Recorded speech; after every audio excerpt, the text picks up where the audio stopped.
Olá, querida igreja.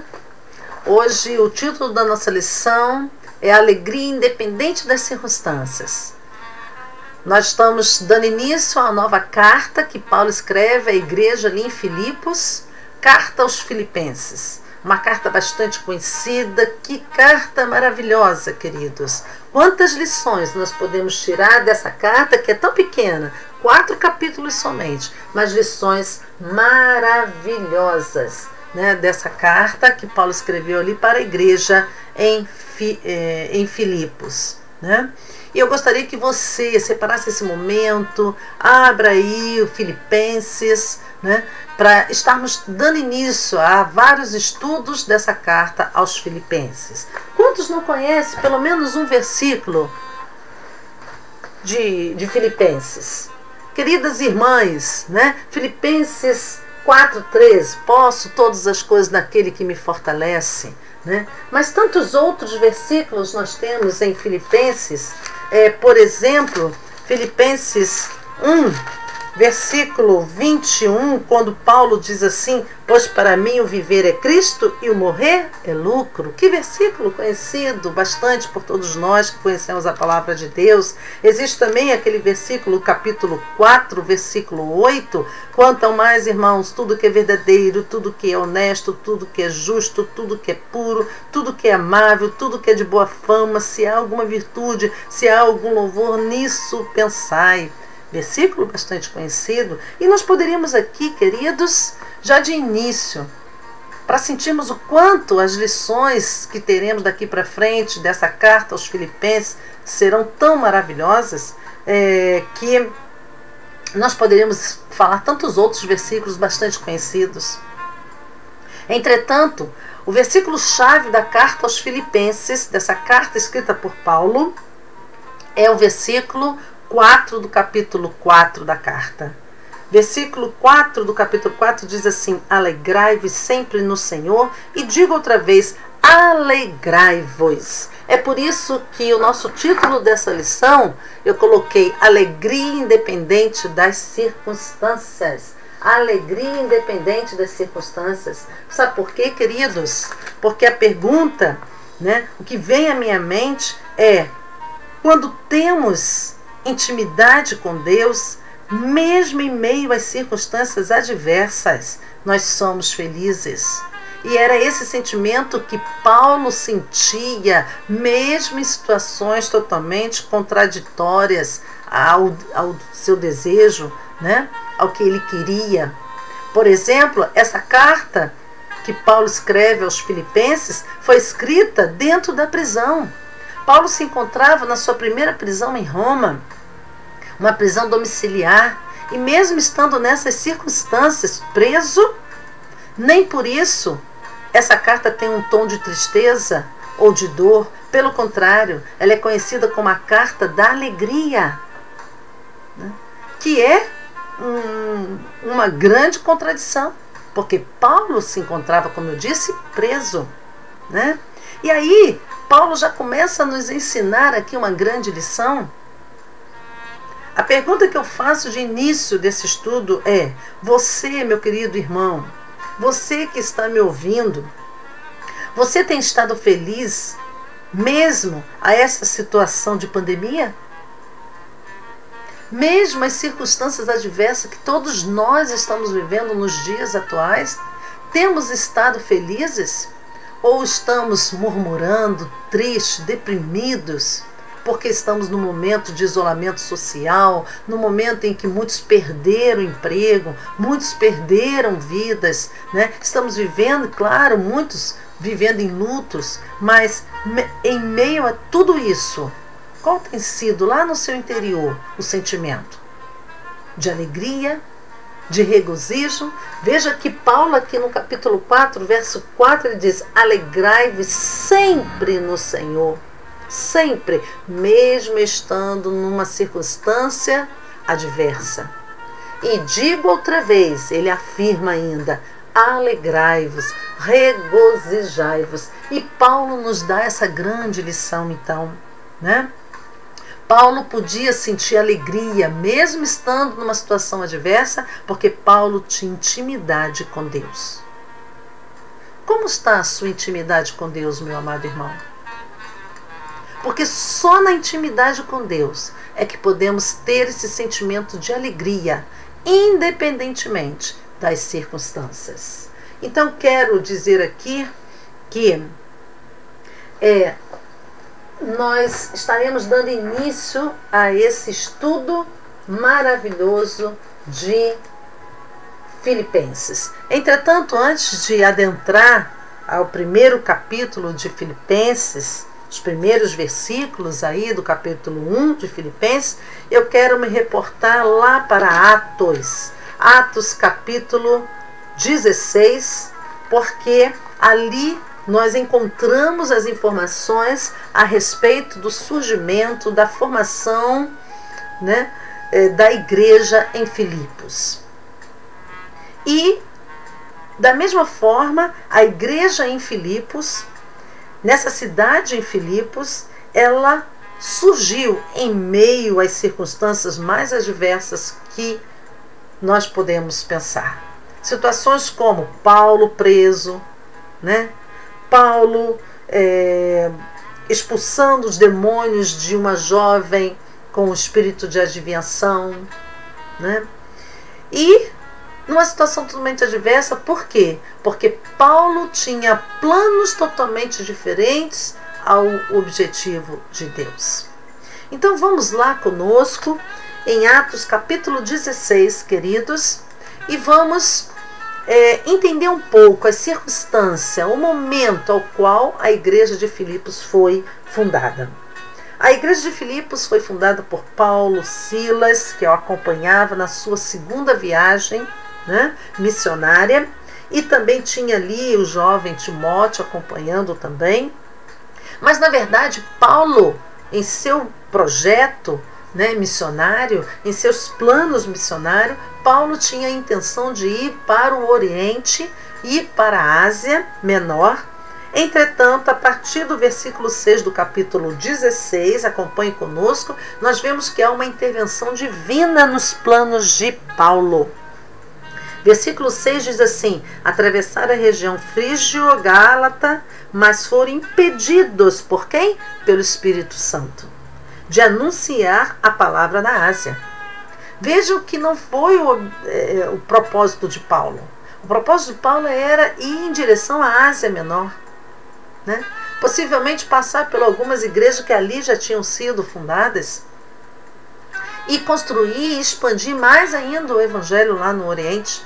Mas aqui nós vemos, queridos, uma intervenção divina ocorrendo, e a partir da formação da igreja ali em Filipos, a Europa, o Ocidente é alcançado pelo Evangelho de Cristo Jesus.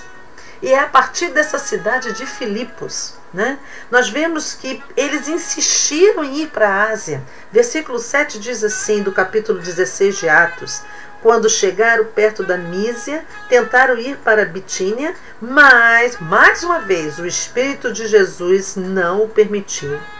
Então, passando pela Mísia, desceram para Troade. Então, Paulo e Silas vão para Troade, né? Uma cidade portuária ali. E a partir do verso 9, a palavra de Deus nos conta que naquela noite Paulo tem uma visão. Um homem que veio da Macedônia suplicando que ele fosse para a Macedônia para ajudá-los. E quando Paulo acorda naquela noite ali, ele tem a certeza absoluta. Olha que outra lição maravilhosa Paulo nos deixa. Paulo tem a certeza absoluta que aquilo ali era uma visão, um chamado do Senhor, um chamado de Deus para ir para Macedônia, para mudar os seus planos. Queridos, aqui fica mais uma lição para todos nós. Quantos planos nossos, muitas vezes criados por nós mesmos, humanamente falando, são frustrados? E será que quando os nossos planos de alcançar alguma coisa não é realizado, qual tem sido a nossa reação? Nós temos percebido como Paulo percebeu nitidamente aqui, que era Deus falando ao seu coração, falando a sua vida, né? Que fosse então pregar em Macedônia, que fosse levar o evangelho para aquela outra área. E nós temos também agido como Paulo, percebido a intervenção de Deus em nossa vida, nos nossos planos? Porque aqui no verso 9, Paulo, verso 10, acorda e tem certeza absoluta que Deus é que fez ele ter aquela visão. Verso 10 diz assim: quando ele teve esta visão, logo procuramos partir para Macedônia, concluindo, vejam só, queridos, concluindo que Deus nos havia chamado para lhes anunciar o evangelho. Tem sido essa a nossa percepção da ação de Deus em nossa vida? Muitas vezes mudando o rumo, mudando os nossos planos? Queridos, Paulo só pôde ter essa certeza de que Deus havia mudado os seus planos porque Paulo tinha intimidade com Deus. Se nós estamos buscando ter intimidade com Deus, nós estaremos vendo de forma muito clara as intervenções de Deus em nossas vidas. Então Paulo aqui nos deixa uma lição. E lá no versículo 12, então, mostra Paulo, né, antes no versículo 11, indo para Troade, e depois ele de lá vai para Filipos, né? Verso 12 diz assim: de lá fomos para Filipos, colônia romana, e a cidade mais importante desse distrito na Macedônia. Interessante que Paulo, então agora, como estrategista do evangelho, ele escolhe Filipos, essa cidade, que era uma cidade maravilhosa. Queridos, essa cidade, ela era uma cidade estratégica. Uma cidade estratégica, né? A cidade de Filipos foi uma cidade fundada em 360 a.C. por Filipe. Por isso o nome Filipos, né? Por Filipe. E quem era Filipe? Filipe é que o pai do Alexandre o Grande, né? Alexandre o Grande foi o imperador grego. Agora nós estamos, na época de Paulo, no Império Romano, né? O domínio grego já havia acabado, o Império Grego já havia acabado, o período greco-romano já havia acabado, e agora era o Império Romano. E continuava sendo uma cidade estratégica. Por que estratégica? Porque essa cidade, ela era situada, e é situada até hoje, ao lado, né, de uma montanha que divide a Ásia da Europa. É a divisão entre a Ásia, o lado oriental, do lado ocidental. Então, uma cidade muito estratégica para que a expansão do reino de Deus, o evangelho, se propagasse para a Europa. E é a partir dali que o evangelho vai se propagar na Europa, né? Então, ela era uma cidade historicamente extremamente importante, porque ali tiveram várias guerras importantes, né, entre Grécia e Império Romano. Era vital para o Império Romano. Era uma cidade comercial, né?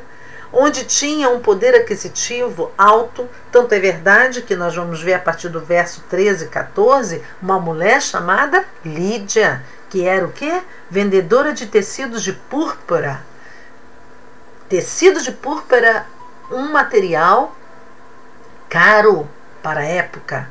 Lídia era uma empreendedora, uma mulher de posição econômica satisfatória. Não era todo mundo que podia vender esse tipo de mercadoria, mas Lídia era uma mulher com uma posição econômica favorável, né? E a cidade tinha então pessoas nessa socioeconômica, né, favorável aí, Filipos, né? Então é nesse contexto que Paulo vai então começar a pregar o evangelho ali em Macedônia. E aí conta que Paulo vai ficar ali por alguns dias. Versículo 12. Ali ficamos alguns dias, com o objetivo de pregar o evangelho.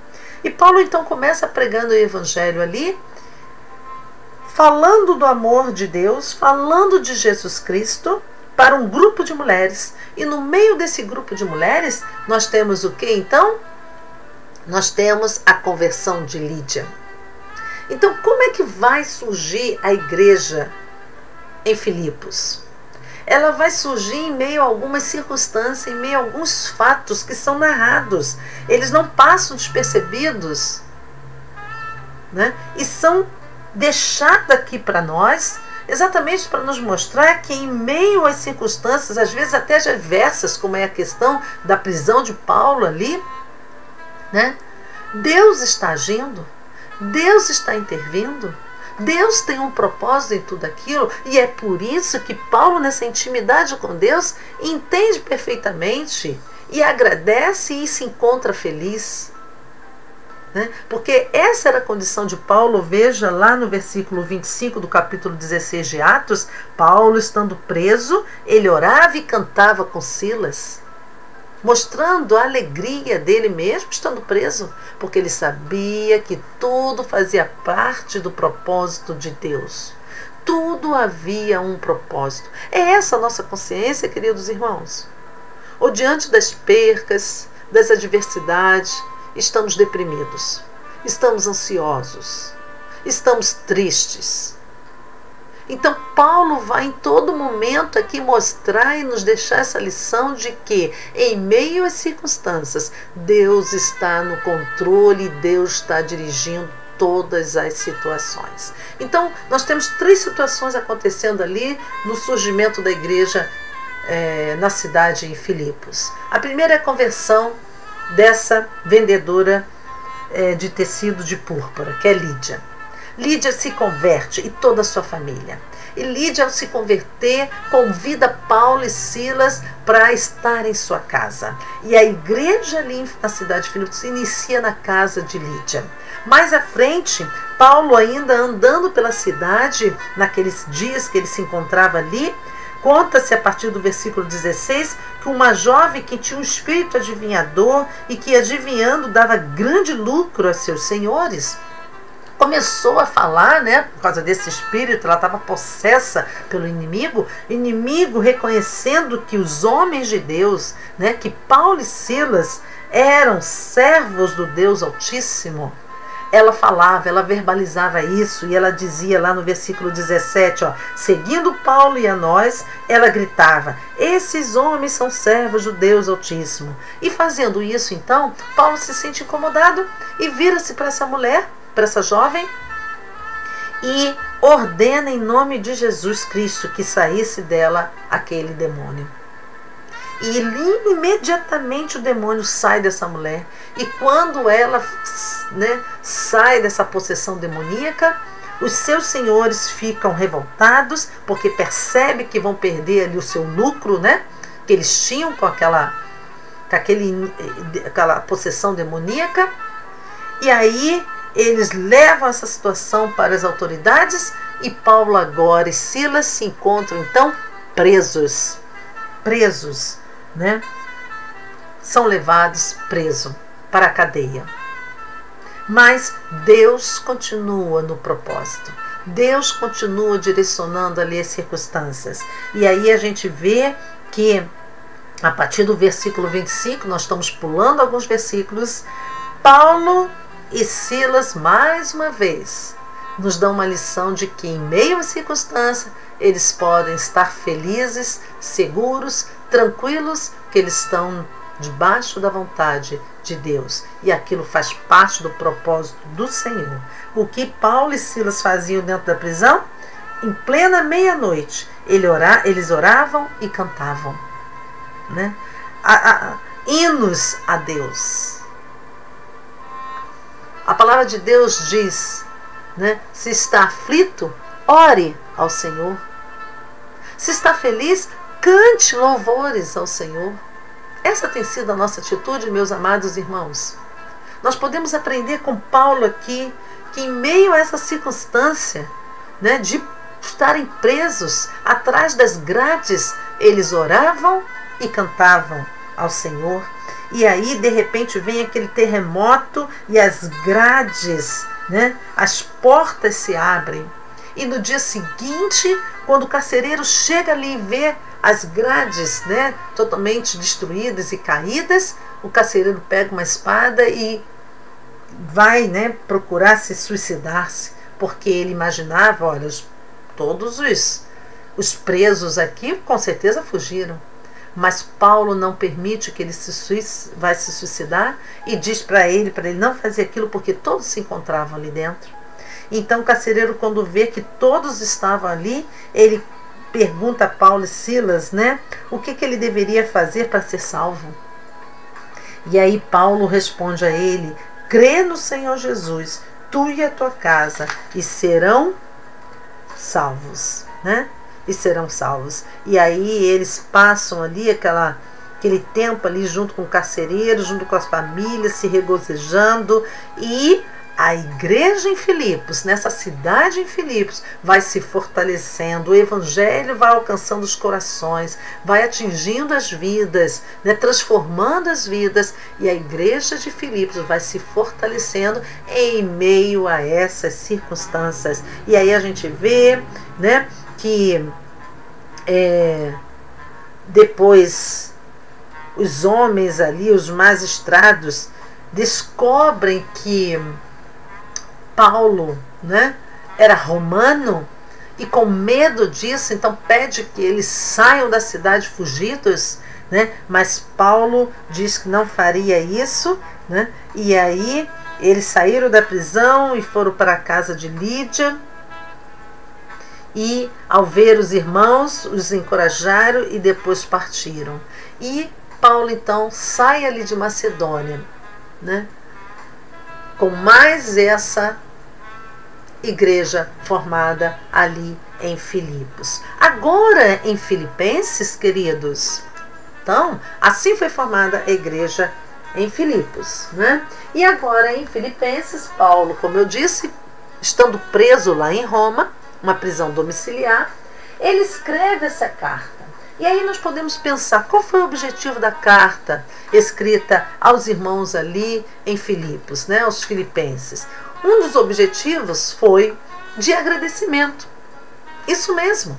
Paulo estava grato aos irmãos ali da igreja em Filipos. Isso nós podemos confirmar no capítulo 4 de Filipenses, Filipenses 4. Voltemos então, né, à carta aos Filipenses.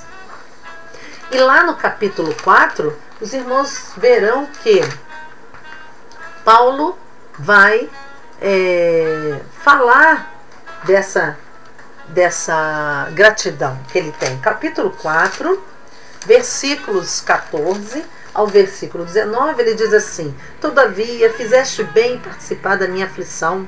Sabeis, ó Filipenses, que no princípio do Evangelho, quando parti da Macedônia, nenhuma igreja se comunicou comigo quanto ao dar e receber, mas somente vós. Somente a igreja ali em Filipos, os filipenses, os irmãos filipenses, é que tiveram o cuidado, a preocupação de ajudar Paulo, né, nas suas necessidades físicas também, né? Então ajudar em dinheiro, ajudar em mantimentos. E Paulo reconhece, né, esses benefícios que ele recebe ali dos irmãos, e ele diz assim: pois enquanto eu ainda estava em Tessalônica, supriste as minhas necessidades, não só uma vez, mas duas. Então Paulo está mostrando o seu reconhecimento aqui e agradece por isso, né? Não que eu procure doações, mas procuro o fruto que amplie o vosso crédito, mas tenho tudo até em excesso. Tenho amplos suprimentos depois que recebi de Epafrodito. Então Epafrodito foi o irmão ali da igreja de Filipos que trouxe esses mantimentos, que trazia, né, esses benefícios aí para suprir as necessidades de Paulo, né? O que enviastes como aroma suave e como sacrifício aceitável e agradável a Deus. O meu Deus suprirá todas as vossas necessidades segundo sua riqueza na glória em Cristo Jesus. Então, um dos primeiros motivos pelo qual Paulo estava escrevendo essa carta, estando ali preso em Roma, era agradecer, porque os irmãos ali da igreja de Filipos muitas vezes supriram suas necessidades, e Paulo tinha um coração grato a isso. Outro objetivo de Paulo escrever essa carta para os irmãos ali em Filipenses, os irmãos filipenses, era fortalecer a fé dos irmãos. Toda carta que Paulo escrevia dirigida a uma igreja era com o intuito de fortalecer a fé em Cristo Jesus, né? E Paulo fortalecia a fé dos irmãos ali, dizendo também que a alegria vinha de Jesus Cristo. O fato de sermos servos do Senhor Jesus,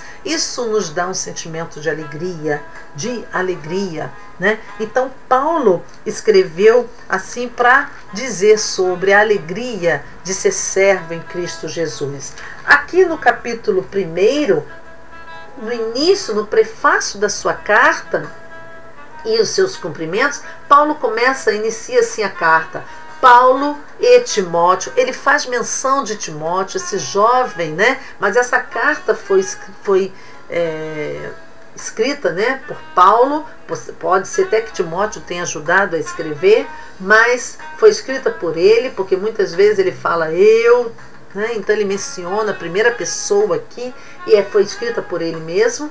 Ele se apresenta como servos de Jesus Cristo. Então, no início do prefácio, Paulo coloca assim: Paulo e Timóteo, servos de Jesus Cristo. Interessante essa palavra servos, irmãos. Servos aqui no grego é o mesmo que escravos. Então Paulo se colocava como escravo de Jesus Cristo. Ele e Timóteo eram escravos de Jesus Cristo, escravo do Evangelho, né? E esse servo aqui, ou servos aqui, se dirigindo a Paulo e Timóteo, é o mesmo servos que Paulo está se referindo a Jesus Cristo.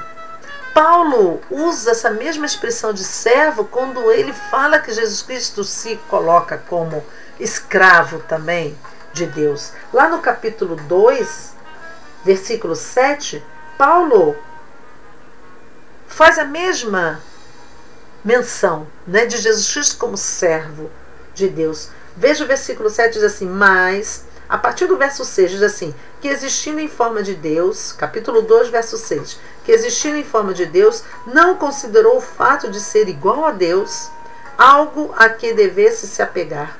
No verso 7, Paulo diz assim: mas, pelo contrário, Jesus Cristo, né, esvaziou-se de si mesmo, assumiu a forma de servo, fazendo-se semelhante aos homens. Ou seja, Paulo está dizendo que Jesus Cristo assumiu a forma de escravo. E Paulo se apresenta como sendo escravo de Jesus Cristo, né? A quem a carta está sendo dirigida? A todos os santos em Cristo Jesus. Santos, mais uma vez aqui, separados em Cristo Jesus, que estão com os bispos e diáconos em Filipos. Ele coloca aqui, né, toda a eclesiologia, né, a igreja aqui, a distribuição aqui, né, da presença dos bispos, diáconos, então toda uma diretoria estatutária aqui, né, da igreja de Filipos. E aí ele diz a ele: graças a vós e paz da parte de Deus, vosso Pai, e do Senhor Jesus Cristo. Então, aos santos em Cristo Jesus, aos separados, né, dou graças. Somente a esses santos e somente da parte de Deus é que nós podemos ter, né, um favor imerecido, que é a graça de Deus e a paz que vem da parte de Deus. Só da parte de Deus é que nós podemos ter paz e podemos ter esse favor imerecido, que é a salvação em Cristo Jesus. Então Paulo, no seu prefácio, no seu início da sua carta, ele se apresenta como escravo de Jesus. Ele se dirige aos irmãos ali como separados em Jesus Cristo, né? E que, por parte de Deus, recebem a graça, esse favor merecido e a paz de Deus, né? De Deus nosso Pai e do Senhor Jesus Cristo. Queridos, nós vamos ficar aqui somente com esse iniciozinho do prefácio, início dessa carta. Hoje o nosso intuito aqui era falar um pouco do surgimento dessa igreja ali na cidade de Filipos, né? E a partir dos próximos domingos nós vamos adentrar a carta aos Filipenses, né? Mas nós gostaríamos que você pensasse, né? Como você tem estado na atual conjuntura em que nós todos estamos vivendo? Como você tem estado? Feliz ou triste? Paulo nos ensina nesta carta aos Filipenses que em meio às circunstâncias nós temos a alegria de ter Jesus e em tudo, né? Em tudo, regozijai-vos. Regozijai-vos em tudo no Senhor. Que essa seja uma verdade em nossas vidas. Que Deus nos abençoe. Amém, queridos. Amém.